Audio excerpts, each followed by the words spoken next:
말씀하신 하나님의 말씀은 계시록 3장 20절에서 22절까지입니다. 요한계시록 3장 20절에서 22절. 제가 가진 성경으로는 신약성경 403페이지에 있습니다. 다 찾으셨으면 대표로 봉독하겠습니다. 볼지어다 내가 문 밖에 서서 두드리노니 누구든지 내 음성을 듣고 문을 열면 내가 그에게로 들어가 그와 더불어 먹고 그는 나와 더불어 먹으리라. 이기는 그에게는 내가 내 보좌에 함께 앉게 하여 주기를 내가 이기고 아버지 보좌에 함께 앉은 것과 같이 하리라. 귀 있는 자는 성령이 교회들에게 하시는 말씀을 들을지어다. 아멘. 저는 오늘 주의 음성을 내가 들으니 사랑하는 말일세, 찬송가의 가사죠. 이런 제목으로 하나님 말씀을 나누기 원합니다. 성도 여러분, 성경이 증거하는 하나님은 살아계신 하나님이시고 친히 말씀하시는 하나님이십니다. 우상은 삐까뻔쩍 보여도 말하지 못합니다. 하나님은 말씀하십니다. 태초에 하나님이 천지만물을 오직 그분의 말씀으로 창조하셨고 지금도 그 동일한 하나님 말씀으로 모든 것을 붙들고 계시고 주관하시는 것입니다. 아멘. 왜 세상이 돌아가느냐? 하나님 말씀 때문입니다. 그리고 하나님은 우리 인생들에게도 친히 말씀하시는 하나님이십니다. 첫사람인 아담, 믿음의 조상 아브라함, 그의 아들 이삭, 손자 야곱, 또 하나님의 종 모세, 다윗, 하나님은 그들의 이름을 친히 부르시며 말씀을 나누셨습니다. 아브라함아, 모세야, 다윗아 부르고 말씀하십니다. 또 사무엘을 비롯한 수많은 선지자들의 사명은 하나님이 주시는 특별한 메시지를 잘 듣고 그 말씀을 사람들에게 증거하는 것입니다. 이처럼 성경에는 하나님이 인생들에게 찾아오셔서 말씀하신 내용이 많이 기록되어 있는데 물론 누군가는 여기서 이렇게 반문할 수 있을지 모릅니다. 아담, 아브라함, 이삭, 야곱, 모세, 다윗은 목사님 아주 특별한 사람 아니었나요? 사무엘이나 이사야, 예레미야, 에스겔 같은 선지자들 역시 당대에 하나님이 선별하여 사용하신 도구들이었기에 하나님이 그들에게 말씀하신 거지 하나님이 아무에게나 말씀하신 것은 아니지 않습니까? 그거는 틀린 말이 아니라 구약의 상황에 맞는 정확한 지적입니다. 그러나 이 대목에서 우리는 하나님의 독생자 예수님이 이 땅에 오심으로 일어나게 된 근본적인 변화가 얼마나 크고 놀라운지를 기억해야 할 것입니다.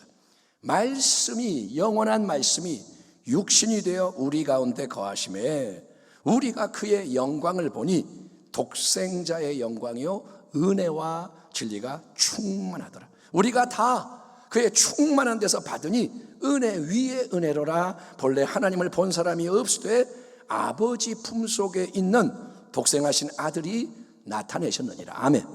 아멘. 예수님의 오심은 뭐냐 하면 모든 게 바뀌는 거예요.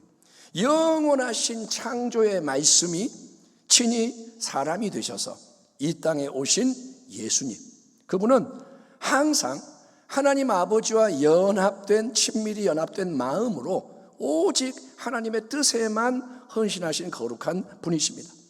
정혼한 처녀 마리아에게 성령의 능력으로 잉태가 되신 예수님은 인류의 조상 아담으로부터 내려오는 원초적인 죄가 그 안에 없으신 자유하신 분이에요. 우리는 태어날 때 원죄라는 죄의 힘을 가지고 태어났는데 예수님은 그 원죄가 없는 분, 또 스스로도 예수님은 항상 하나님 아버지의 뜻에 일치하는 삶을 추구하며 사셨기에 죄를 지은 바가 전혀 없습니다. 그래서 그렇게 세상으로부터 분리가 된, 철저하게 분리된 하나님께만 온전히 속한 게 뭐냐? 거룩하며 온전함입니다. 예수님은 거룩하시고 온전하셨습니다. 이렇게 예수님이 죄로부터 자유한 삶을 사시며 오직 하나님이 홀로 영광을 받으시게 하는 사명의 길을 끝까지 가실 수 있었던 이유는 예수님이 항상 하나님의 음성에 귀를 기울이며 그 음성 뜻에 순종하셨기 때문인 것입니다. 아멘. 예수님은 하나님밖에 모르는 바보인 거예요. 하나님 말씀에 순종해 가는 겁니다. 3년 반 공생의 사역에 대한 복음서의 여러 증언을 보면 예수님은 수시로 홀로 하나님 독대하며 기도하는 시간을 가지셨고, 새벽에 밤에 수시로, 또 특별히 중요한 일을 행하기 전에는 반드시 기도로 준비하셨습니다. 요한복음에서 여러 차례 예수님은 하나님 아버지가 정하신 결정적인 때, 나의 때가 이르지 않았기에 나는 아직 움직일 수 없노라 말씀하십니다. 예수님은 하나님이 원하시는 바가 뭔지를 계속해서 물으시고, 그게 이루어져야 하는 때에 대해서도 민감하셨으며, 하나님이 정하신 방법대로 따라가셨는데, 그 모든 사명의 종착점은 갈보리 십자가 위에서 우리의 대속을 위해 모든 걸 이루시고 영원하신 영광스러운 부활의 역사를 통해 영원한 승리를 확증하신 겁니다. 예수님은 그래서 여러분, 이제는 어제나 오늘나 영원토록 동일하신, 변치 않으시는 우리의 세상의 구세주, 새 생명의 주님으로서 우리를 만나 주시는 것입니다. 아멘. 우리는 죽은 예수를 믿는 게 아니라 영원하신 예수님을 믿는 거예요. 그분은 동일하신 겁니다. 베드로가 믿었던 예수님이 내가 믿는 예수님이라는 거예요. 그렇기 때문에 여러분, 이제 우리에게도 필요한 것은 예수님을 여러분 보지 않고서도 확고히 믿는 새로운 믿음, 그리고 그 믿음의 핵심은 뭐냐? 우리가 개인적으로 인격적으로 예수님 볼 수 없지만 그분의 복된 음성에 귀를 기울이며 그 음성을 따라가는 것입니다. 요한복음 10장에서 예수님은 자기 자신을 선한 목자로 소개하시며 그분의 양으로 칭함받는 성도들과의 관계에 대해서 이렇게 말씀하고 계십니다. 문으로 들어가는 이는 양의 목자라. 문지기는 그를 위하여 문을 열고 양은 그의 음성, 목자의 음성을 듣나니 그가 자기 양의 이름을 각각 불러 인도하여 내느니라. 자기 양을 다 내놓은 후에 앞서 가면 양들이 그의 음성을 아는 고로 따라오되 타인의 음성은 알지 못하는 고로 타인을 따르지 아니하고 도리어 도망하느니라. 나는 선한 목자라. 나는 내 양을 알고 양도 나를 아는 것이 아버지께서 나를 아시고 내가 아버지를 아는 것 같으니 나는 양을 위하여 목숨을 버리노라. 내 양은 내 음성을 들으며 나는 그들을 알며 그들은 나를 따르느니라. 아멘. 아멘 합시다. 아멘. 여기서 예수님은 양과 목자의 친밀한 1대1의 개인적인 관계를 계속 강조하고 계십니다. 목자이신 예수님에게는 한 마리의 양만이 있는 게 아니라, 나만이 양이 아니라 수많은 양들이 떼를 지어 함께하고 있습니다. 그게 뭐냐? 교회이고 이 땅의 많은 백성. 그러나 선한 목자께서는 그 많은 양의 하나하나 이름을 개별적으로 알고 계시고 친밀하게 불러주신다는 겁니다. 여러분, 양에게 이름이 있습니다. 그 이름을 누가 지었을까요? 양이 스스로 이름을 짓는 게 아닙니다. 내가 아무개라고 해야지 양은 그렇게 하는 게 아니고, 목자가 양 하나하나마다 꼭 맞는 이름을 붙여주심으로 정체성과 관계가 수여되는 것입니다. 양에게 목자가 말을 하는 거예요. 아무개야, 너는 이제부터 아무개라고 부를 거다. 이제 너는 내 것이다. 너는 나의 양이란다. 아멘. 아멘. 목자가 양 하나하나 이름을 붙이면서 너는 내 것이다 라고 말하는 거예요. 그리고 목자는 매일 또 수시로 자기 양 하나하나의 이름을 불러주시는 겁니다. 지금도 주님은 우리의 이름을 부르십니다. 아멘. 그러면 참된 예수님의 양은 어떻게 반응한다고 기록되어 있느냐? 자기를 불러주시는 목자의 음성을 계속 이렇게 들을 때 친밀함 가운데 그 음성, 목자의 음성을 인식할 줄 알게 된 양은 도적이나 사꾼의 음성과 선한 목자 주님의 음성을 구별하게 되고, 목자의 음성만을 기꺼이 따르는 관계 안에서 양이 움직이게 되는 것입니다. 이제는 나의 목자가 누군지를 알고 그 음성을 듣고 따라간다 이거예요. 아프리카 케냐에서 수년간 직접 양을 쳐봤던 외국 목사님이, 그분은 이제 목사님인데 특별한 경력이 있는 겁니다. 목자였는데 시편 23편에 대해서 쓴 그분의 책 내용에 이런 경험담이 나옵니다. 어느 날 그분이 아프리카의 광대한 들판에서 친구 목자를 만나게 돼서 함께 교제하는 시간을 가지게 됩니다. 어이, 반가워, 당신도 여기 있네? 그래서 교제를 하는 거예요.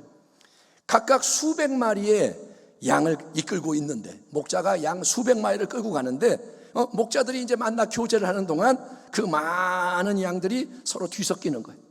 예? 양들이 뭐 줄 서 있지 않잖아요. 양들이 막 섞여서 사방팔방 흩어져서 풀을 뜯어먹고 있습니다. 그러나 목자들은 개의치 않아요. 큰일 났다 이러는 게 아니라 편안하게 즐겁게 좋은 시간을 보냅니다. 그리고 나서 이제 서로 헤어져서 각자의 길을 가야 할 때가 되니까 목자들은 어떻게 하느냐? 내 양을 어떻게 찾지? 목자가 그러는 게 아니라 가서 양 하나하나 보는 게 아니라 목자들이 이제 어떻게 하느냐? 뒤섞여 있는 그 양떼를 향해서 자, 얘들아 가자 그러는 거예요. 얘들아 가자. 그렇게 말하면 일어나 가지고 다른 방향으로 갑니다. 목자는 그냥 가는 거예요. 얘들아 가자 그러면서 가는 거예요. 그랬더니 그 양들이 서로 자기 목자의 음성을 듣고 따라가는 거예요. 수백 마리 섞여 있는데 분리가 돼요. 자연스럽게 두 무리가 나뉘게 되면서 여행이 순조롭게 이어지더라는 것입니다. 아멘. 이처럼 목자와 양의 관계에서 가장 중요한 것은 양 한 마리 한 마리가 자기 목자의 음성을 알아듣고 그 음성을 따라가는 청종과 순종입니다. 한번 따라합니다. 음성을 청종하고 순종해야 한다. 내 양은 내 음성을 들으며 나는 그들을 알며 그들은 나를 따르느니라. 아멘. 오늘날 신앙의 큰 문제는 예수님과 성도들 사이의 친밀한 1대1의 관계가 확립되지 못한 채 종교 생활을 영위하는 경우가 비일비재하다는 것입니다. 우리가 흔히 신앙의 기본 의무로 규정하는 게 뭐냐? 눈에 보이는 몇 가지 사항. 자, 성도라면 공적인 여러 예배 잘 드리고 주일 성수하고 또 할 수 있으면 수요 예배 금요철야 나오고 또 헌금 생활 봉사 헌신을 잘 하고 전도도 가끔 하고 매일 성경 좀 읽고 기도하고 그 정도 한다면 우리는 이 사람은 믿음이 참 좋은 사람이다, 신앙생활을 모범적으로 잘하는 성도다라고 평가하는 데 익숙한 거예요. 교회 잘 나오고 헌금 잘 내고 기도하고 봉사하면 야, 이 사람은 믿음이 좋다 그렇게 말한다 이거예요. 그런데 여러분, 그런 성도가 믿음 좋아 보이는 성도라도 갑자기 시험에 들어 실족하고 무너지는 이유가 뭐냐? 갑자기 왜 말 한마디에 그 사람이 무너지느냐? 그거는 눈에 보여지는 이 종교 활동이 그 사람 마음속에 있는 믿음의 진짜 상태를 보여주지 못하기 때문입니다. 마음에 있는 게 다 드러나는 게 아니라는 거예요. 진짜로 믿음이 좋다는 것은 단순히 외식과 포장으로 겉을 꾸며서 남에게 보여지게 하는 게 아니라 믿음이 좋은 건 뭐냐? 마음 중심이 예수님과의 깊은 생명적인 관계로 채워지고 거기서 계속 새로운 열매가 맺히는 것입니다. 선한 목자 예수님의 음성을 잘 알아듣고 따라가는 가운데 여러분 들어가며 나오며 꼴을 얻고 생명의 풍성함을 누리고 나누는 역사가 계속 일어나는 게 진정한 신앙의 축복인 거예요. 아멘. 오늘 찬양한 것처럼 폭풍이 와도 예수님 따라가는 거예요. 코로나가 왔으니까 나는 이제 신앙생활 못한다 이런 게 아니라 코로나가 오건 더 심한 게 오건 예수님과 동행하는 거예요. 성경의 마지막 책인 요한계시록 2장과 3장에는 영광으로 빛나시는 예수님께서 소아시아의 7 교회에게 친히 보내시는 편지의 내용이 기록되어 있는데 그중 마지막 7번째 편지가 바로 라오디게아 교회에게 보내지는 편지입니다. 이 라오디게아 교회는 오늘날의 수많은 교회들에게 미적지근한 적당히의 표면적인 신앙을 주님이 얼마나 싫어하시는지를 잘 보여주는 중요한 교회입니다. 여러분, 그런 신앙적인 미적지근함의 이유는 뭐냐? 라오디게아 교회가 세상적으로 배가 불러서 영적인 겸손과 진실과 갈망이 사그라져 버렸기 때문인 거예요. 네가 말하기를 나는 부자라 부요하고 부족한 것이 없다 하나 네 곤고한 것과 가련한 것과 가난한 것과 눈먼 것과 벌거벗은 것을 알지 못하는도다. 내가 너를 권하노니 내게서 불로 연단한 금을 사서 부요하게 하고 흰옷을 사서 입어 벌거벗은 수치를 보이지 않게 하고 안약을 사서 눈에 발라 보게 하라. 오늘날 이 땅의 수많은 교회들도 세상적으로 부유해지고 커지고 강해지고 그래서 부족함이 없다고 자랑하지만 우리는 이제 돈도 많고 우리는 유명한 사람도 많고 우리는 성도 수가 많고 이렇게 자랑할지 모르지만 여러분 영적으로 쉼이 곤고하고 가련하고 가난하고 눈 멀고 벌거벗은 모습이 아닐까요? 주님이 보실 때, 내가 볼 때는 내가 부자지만 주님이 보실 때는 어떠냐? 그 모습을 깨닫고 바꿔야 한다. 참된 부유함과 고매함과 건강함을 교회가 회복해서 영적으로 새로운 모습이 되어야 한다. 주님이 간곡히 권면하시는 겁니다. 아멘. 지금도 주님은 교회를 향해 말씀하세요. 너희는 새로운 교회가 되어야 한다. 적당히 미지근하게 믿는 거 나는 싫다. 나는 배탄할 것이다. 그리고 이어지는 예수님의 말씀은 다음과 같은 새로운 초대와 약속의 말씀입니다. 무릇 내가 사랑하는 자를 책망하여 징계하노니 그러므로 네가 열심을 내라 회개하라. 볼지어다 내가 문 밖에 서서 두드리노니 누구든지 내 음성을 듣고 문을 열면 내가 그에게로 들어가 그와 더불어 먹고 그는 나와 더불어 먹으리라. 이기는 그에게는 내가 내 보좌에 함께 앉게 하여 주기를 내가 이기고 아버지 보좌에 함께 앉는 것과 같이 하리라. 귀 있는 자는 성령이 교회들에게 하시는 말씀을 들을지어다. 아멘. 이러한 예수님의 복된 초대와 약속의 말씀 속에서 우리는 몇 가지 되새겨야 할 중요한 신앙의 진리를 발견하게 되는데, 첫째는 뭐냐면 예수님을 여러분 한번 영접했다고 해서 예수님과의 관계가 자동적으로 지속되는 게 아니라 계속해서 그분을 내 안에 모시고 교제를 하며 살아가는 게 신앙의 핵심이라는 겁니다. 아멘 합시다. 아멘. 예, 요한복음 3장 20절의 말씀, 볼지어다 내가 문 밖에 서서 두드리노니 누구든지 내 음성을 듣고 문을 열면, 이 말씀은 예수님을 전혀 모르는 불신자 세상 사람을 향한 말씀이 아니라 여러분 라오디게아 교회를 향한, 성도들을 향한 주님의 말씀인 거예요. 주님은 지금 교회들에게 편지하시는 거예요. 예, 지금 예수님이 어디에 계시냐? 문 밖에 서 계십니다. 문 밖에 계십니다. 주님은 교회의 문 밖에, 성도의 마음문 밖에서 노크를 하시며 부르고 계신다는 겁니다. 왜 이런 일이 일어났을까요? 과거에 주님을 영접해서 모셔드렸지만, 그래서 성도가 되고 교회가 세워졌지만 점차 세상에 배부르고 영적 겸손과 갈망이 사라지는 가운데 주님이 밖으로 쫓겨나셨기 때문인 거예요. 주님이 쫓겨나신 거예요.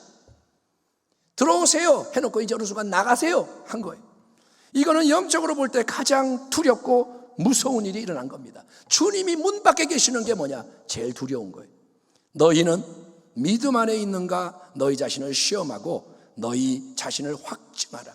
예수 그리스도께서 너희 안에 계신 줄을 너희가 스스로 알지 못하느냐? 그렇지 않으면 너희는 버림받은 자니라.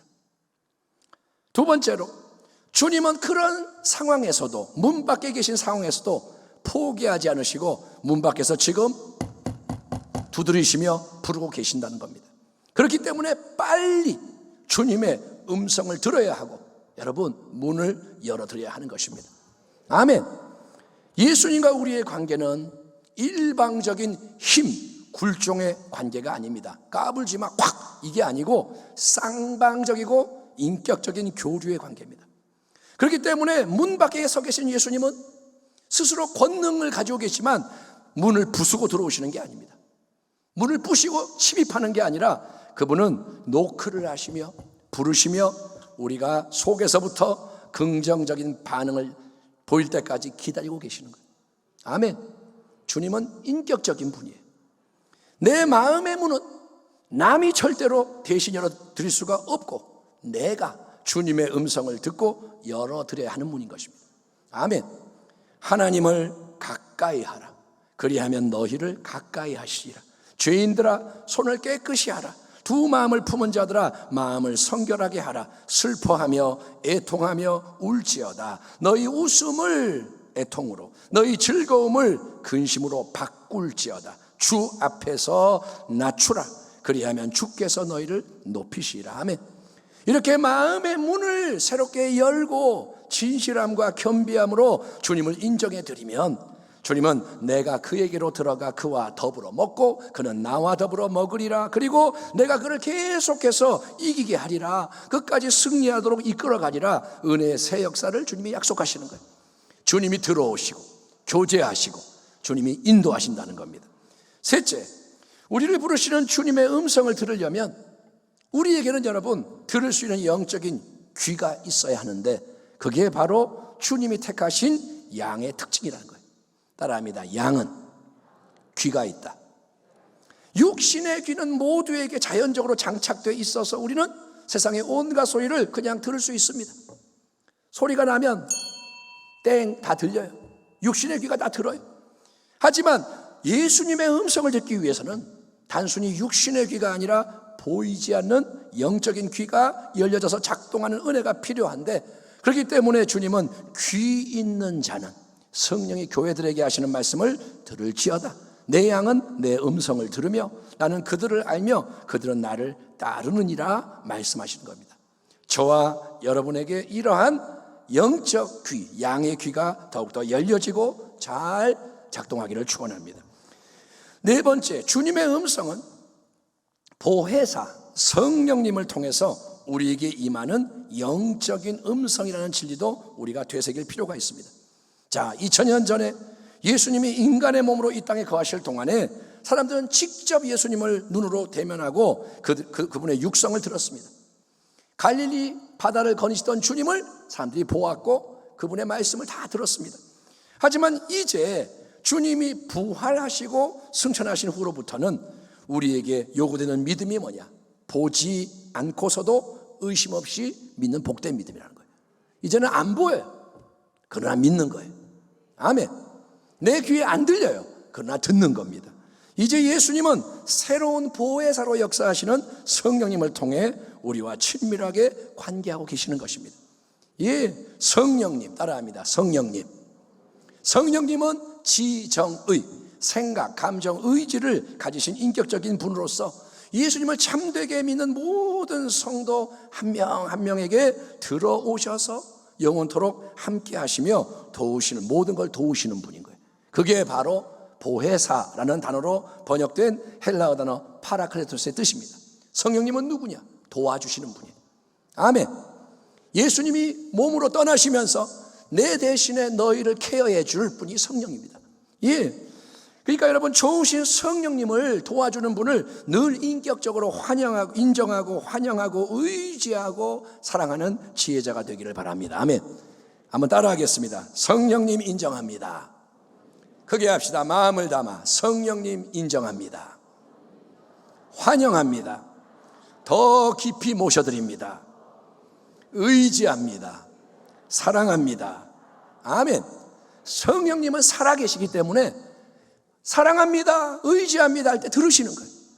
예, 그렇게 성령님을 가까이 내가 하는 걸 기뻐할 때, 인격적으로 자꾸 가까이 할 때 예수님의 영이신 성령님은 우리 주님의 목자의 세미한 음성, 선한 목자의 귀한 음성을 우리에게 더 뚜렷하게 풍성하게 들려주실 것입니다. 물론 성령님을 통해 임하는 주님의 음성은 실제로 우리 귀에 사람의 음성이 들리는 것처럼 체험될 수도 있습니다. 그렇기 때문에 어린 사무엘이 처음에 하나님께서 사무엘아 사무엘아 그의 이름을 부르셨을 때 사무엘은 사무엘아 소리를 듣고 다른 방에 있는 엘리 제사장이 자기를 부르는 걸로 생각하여 3번이나 엘리에게로 달려갔던 장면이 성경에 기록되어 있는 거예요. 그렇지만 여러분, 실제적으로 따져보면 많은 경우에 하나님의 음성 또 주님의 음성은 우리 이 육신의 귀에 생생하게 들리는 육성으로만 임하는 게 절대 아니고 그건 아주 희귀한 일이고, 예, 하나님의 음성, 주의 음성은 다양한 방식으로 체험될 수 있기 때문에 어떤 목사님은 음성이라는 이 제한적인 단어보다, 음성 그러면 이 육성을 자꾸 생각하니까 그거보다 레마의 말씀이라는 표현이 더 적절하지 않느냐 의견을 제시하기도 합니다. 평생 동안 주님이 우리 육신의 귀에 들리는 음성으로 아무개야 말씀하지 않으실지라도 그런 일이 잘 안 일어나지만 우리는 어떻게 주님의 음성을 믿음으로 들을 수가 있느냐? 주님의 음성이 뭐냐? 주님은 어떤 상황 속에서 특정한 성경 구절이 떠오르게 하실 수 있습니다. 아멘. 성경 몇 장 몇 절이 생각나는 거예요. 예, 암송을 하면 잘 떠올라요. 그러니까 성경 구절이 툭 떠올라요. 설교를 이렇게 듣거나 말씀을 묵상할 때 깊은 감동과 깨달음을 주실 수가 있습니다. 설교를 들 때 마음에 뭐가 꽝 와닿는 게 뭐냐? 그게 주님의 음성인 거예요. 예, 또 성경 말씀, 그러니까 이렇게 성경 말씀이 지금 나를 위한 움직이는 말씀으로 생생하게 다가오는 게 분명 레마의 말씀이에요. 그런 말씀을 귀하게 여겨야 됩니다. 아멘. 또 어떤 경우에는 특정한 단어가 생각날 수도 있습니다. 예를 들어서 평강, 응답, 어떤 문장이 떠오를 수도 있어요. 내가 너를 사랑하노라. 어떤 문장이 내 마음에 올 수 있어요. 생생한 그림, 이미지가 떠오를 수도 있습니다. 예컨대 내가 지금 어떤 문제로 고심하는데 갑자기 엄마 품에 이렇게 안겨있는 아이의 모습이 보여진다. 그러면 그건 주님이 너는 내 안에서 아이처럼 편안하게 쉬어라. 내가 붙들고 있고 돌보고 있다. 이런 메시지일 수 있겠죠. 사도행전 10장에서 베드로는 하늘부터 내려오는 그릇과 그 속에 온갖 짐승이 가득한 환상을 3번이나 봤습니다. 그렇게 모든 것을 상황을 압도하며 다가오는 환상을 하나님이 주실 수도 있고, 주님은 우리가 꾸는 꿈속에서도 특별한 메시지를 주기도 하고, 사람들이 하는 말이나 환경 상황 등을 통해서도 필요한 적절한 말씀을 주시는 경우가 있습니다. 그러다 보니 이런 재미있는 간증도 있습니다. 어느 여집사님이 부부싸움을 대판했는데 이유가 뭐냐? 남편이 가정일에 너무 신경을 안 써서 바가지를 긁다 보니 그렇게 된 겁니다. 여자가 좀 바가지를 긁었더니 남자가 그냥 화를 내고 싸움이 났어. 속이 상한 여집사님, 마음이 정말 상했는데 그래도 저녁 준비해야 되고 스트레스 좀 풀고 싶고 시장 바구니 챙겨들고 장 보려고 갔습니다. 근데 시장에서 여기저기 둘러보는 그녀에게 갑자기 뒤에서 누가 이렇게 크게 소리를 치더라는 거예요. 아주머니, 사과하고 감사하세요. 사과하고 감사하세요. 깜짝 놀라가지고 뒤를 돌아봤더니 과일 장사 아저씨가 자기가 손짓하는 거예요. 일리 오라고. 그리고 하는 말이 뭐냐? 아주머니, 사과하고 감사하세요. 사과하고 감사하세요. 싸게 팔아요. 그 순간 집사님이 이거 내가 뭐 잘못 들었구나, 이게 아니라 주님이 나에게 하시는 말씀이구나 깨달아지더라고요. 주님이 지금 말씀하시는구나.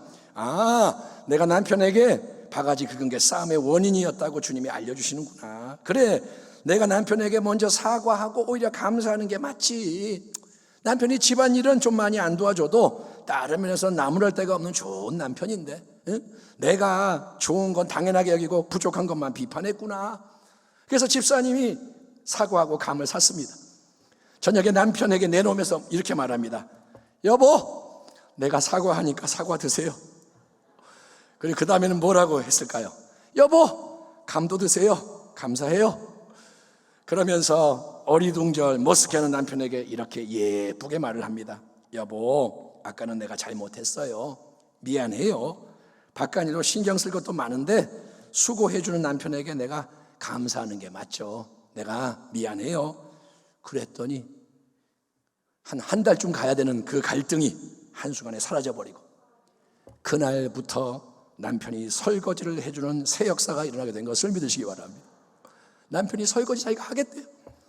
이처럼 주님의 음성은 마음의 귀가 열려 있기만 하면 아주 다양한 방법으로 들려줄 수 있기 때문에, 아멘.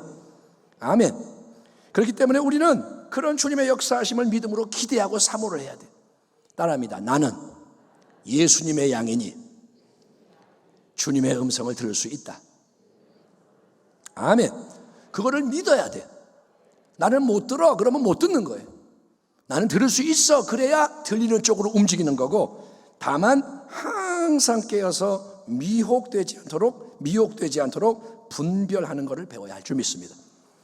우리 주 예수님은 누구냐? 그분은 도둑, 사꾼과 구별되는 선한 목자이심을 믿으시기 바랍니다. 따라합니다. 나의 주님은 선하시도다.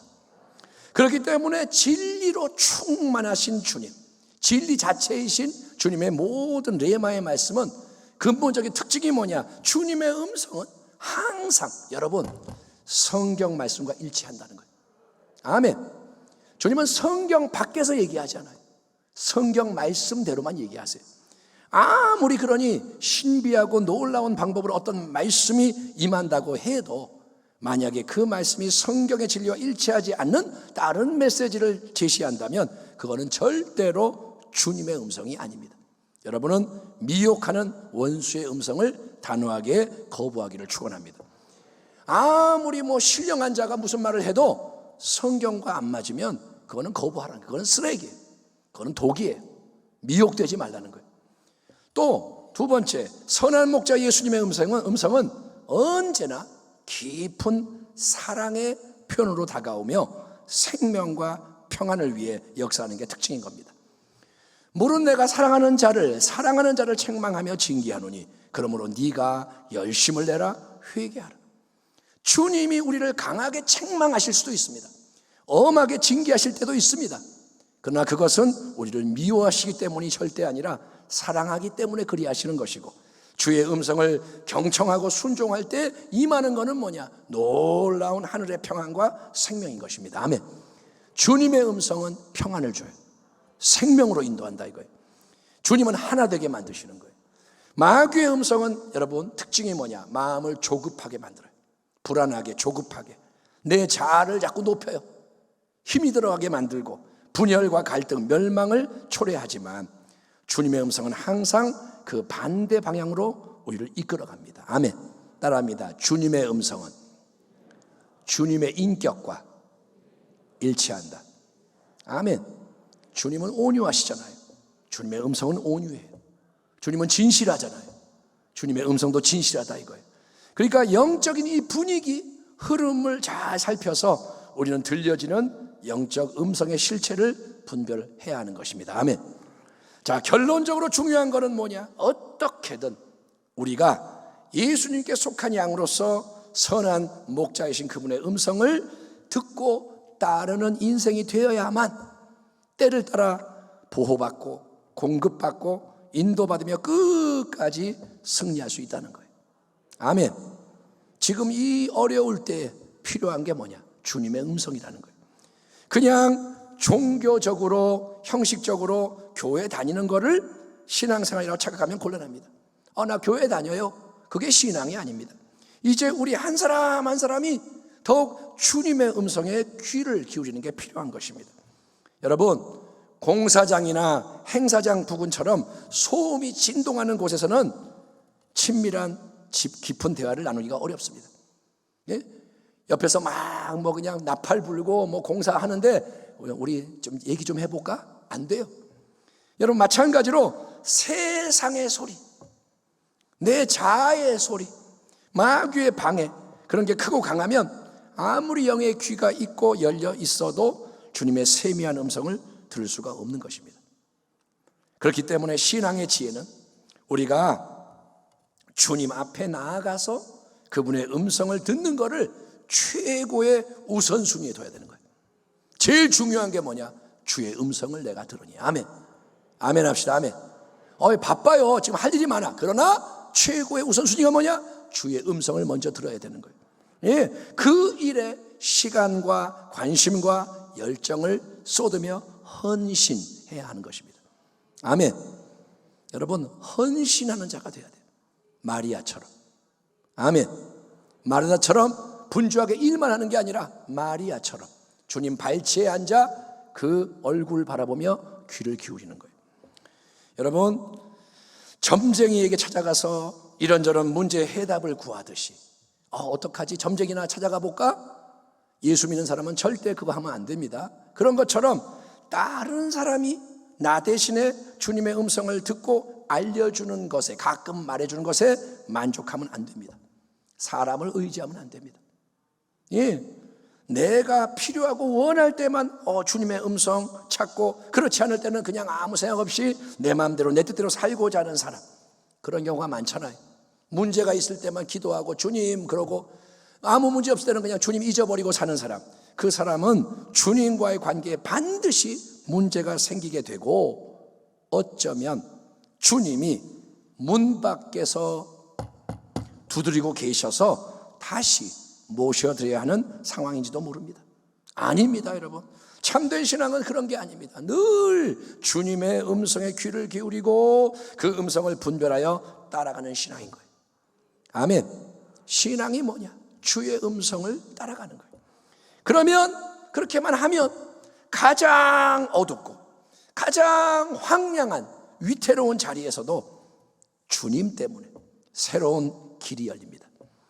반전, 역전이 주의 뜻대로 이루어지는 거예요. 아멘.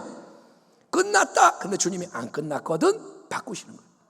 예, 그래야 살아계시구나, 그래야 능력이 위대하시구나 증거가 되는 거예요. 아멘. 예, 그런 신앙으로 든든히 세워지기 위해서 늘 성경 말씀 가까이 하며 묵상하기를 축원합니다. 왜냐? 오직 성경 말씀 속에 주님의 모든 뜻과 하나님 나라의 비밀이 담겨 있기 때문입니다. 우리가 알아야 할 모든 것은 이 안에 들어있는 거예요. 아멘. 다른 데 눈 둘 필요 없어요. 성경 읽고 묵상하면 진리가 충만합니다. 또 기도를 하되 내 생각대로 세상의 기준으로 기도하기보다 이제는 더욱더 여러분 주님의 얼굴을 바라보며 주님의 마음과 뜻을 알기 원하는 기도를 올려드리는 전환과 도약이 필요한 것입니다. 따라하겠습니다. 주님도 알기 원합니다. 크게 합시다. 주님 마음 배우고 싶습니다. 주님의 뜻을 깨닫게 해주세요. 주님을 기쁘시게 할 수 있도록 도와주세요. 아멘. 이게 뭐냐? 바로 하나님의 나라와 의를 구하는 기도라는 거예요. 아버지, 예수님, 성령님 역사해 주세요. 주님의 음성을 잘 들어야 됩니다. 분별해야 됩니다. 그거는 그냥 하루아침에 이루어지는 게 절대 아니고 친밀함이 쌓여가는 중에 체득이 되는 겁니다. 아멘. 아이가 말을 배우듯이 엄마, 아빠 교제하며 말을 배우고 닮아가듯이 태어나서 핏덩어리 아이가 뭘 압니까? 뭐가 있습니까?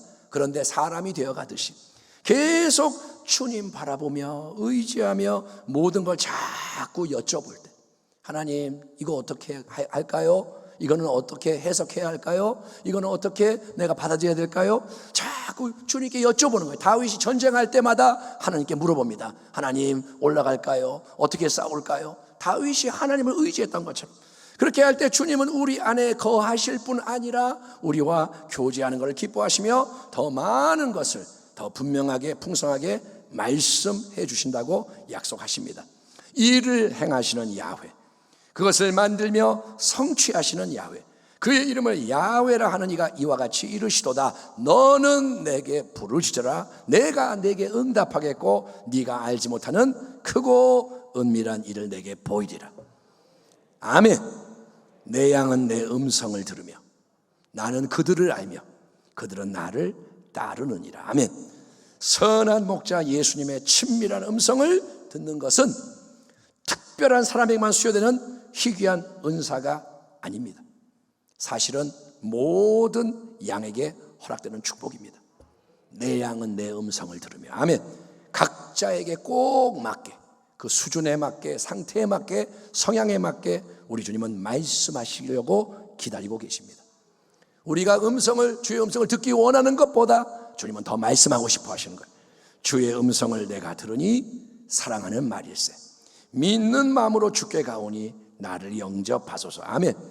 오늘 이후로 우리 모두가 더욱더 주님의 음성을 구하고 귀 기울여 듣고 분별하고 행함으로써 주님을 진정으로 기쁘시게 영화롭게 하는 교회와 성도가 되기를 축원합니다. 아멘. 기도하겠습니다. 하나님 감사합니다. 선한 목자 예수님, 주님과의 관계 속에서 더 분명히 주의 말씀을 들을 수 있게 하여 주옵소서. 내 생각대로 세상의 기준으로 살아가지 않고 인도받아 나아갈 때 생명이 넘치게 하시고 승리하게 하심을 믿습니다. 약속을 붙잡으니 이루어지게 하여 주옵소서. 예수님의 이름으로 기도하옵나이다. 아멘.